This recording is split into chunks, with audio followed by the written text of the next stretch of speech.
राजा दिलीप ने कहा, हे मां, कुल को चलाने के लिए एक पुत्र चाहिए। मेरे भैया, गौ की सेवा का एक प्रत्यक्ष फल है।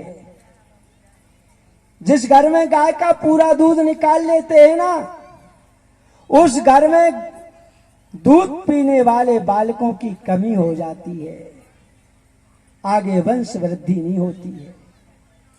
क्योंकि गौ माता अपने बालक के लिए बछड़े को दूध बचा के रखती है, और तुमने कहा छोड़ो अभी चढ़ा ली है, अभी और है दूध।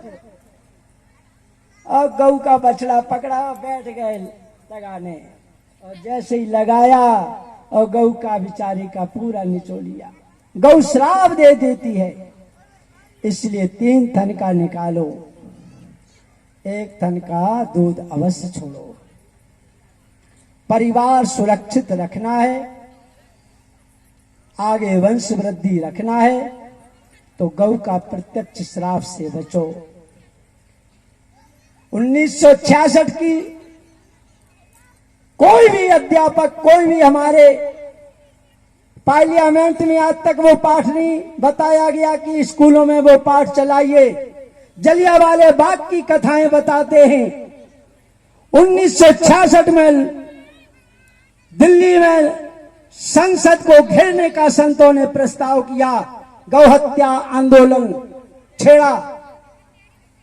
धर्म सम्राट स्वामी करपात्री जी महाराज, प्रभुदत्त ब्रह्मचारी जी, हम नाम नहीं लेना चाहते, ना हम कोई राजनीतिक हैं,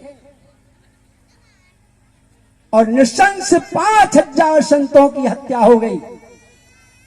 कई संत मारे गए, कई संतों की घायल अवस्था में उस समय धर्म सम्राट करपात्री जी ने श्राप दिया था। कार्तिक शुक्ल पक्ष की गोपाष्टमी थी उस दिन। भगवान श्री बाल मुकुंद जी उस दिन गौ चारण लीला करने के लिए जाते, इसलिए उनका नाम पड़ा था गोपाल।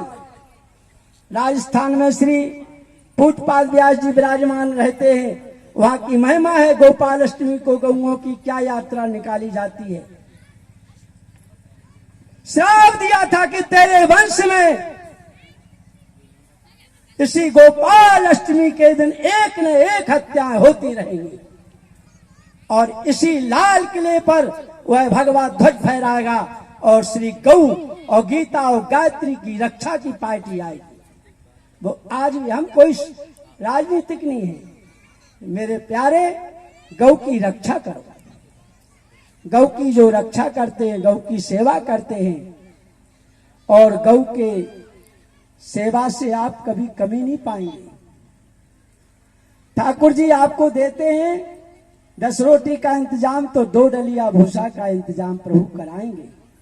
लेकिन मन में ऐसा भाव रखो कि हमें गौ सेवा करना है। आपकी गाय बूढ़ी हुई, लतऊ है, उजड़ू है, बचिया है, पुजारी को बुलाई दक्षिणा में दे दी। और हमारे पुजारी लोग जितने भी हैं, हम किसी का वो नहीं कहते, उनने भी जब तक दूध खाया, पुजारी जी की तो गैया छोड़ दी सीताराम।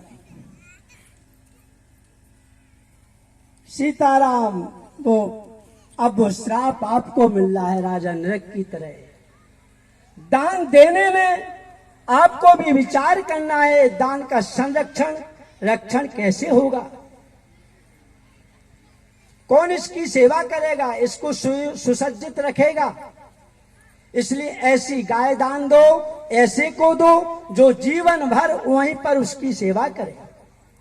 ऐसा नहीं खाए पिए छोड़े, आपकी कोई दान करने का फल नहीं मिला, आपके दरवाजे पर ही वो भटकेगी, और आप कहोगे चलो हम तो दे दिए। गांव वाले कोई बोल नहीं पा रहे, पंडित जी हैं, आपसे कहा तो आपने कहा दान दे दी, गौ घूम रही है। वही दशा, वही श्राप हम लोगों को आज प्राप्त हो रहा है। इसलिए गौ की सेवा में संलग्न रहो, और संतति कुल वृद्धि के लिए अवश्य 1 पयोधर का दूध अवश्य छोड़ो। इन्हीं शब्दों के साथ वाणी को विराम। हम अधिक समय ना लेंगे, कल ठाकुर जी की इच्छा होगी तो कल होगा। श्री पूजपाद महाराज जी का वचन।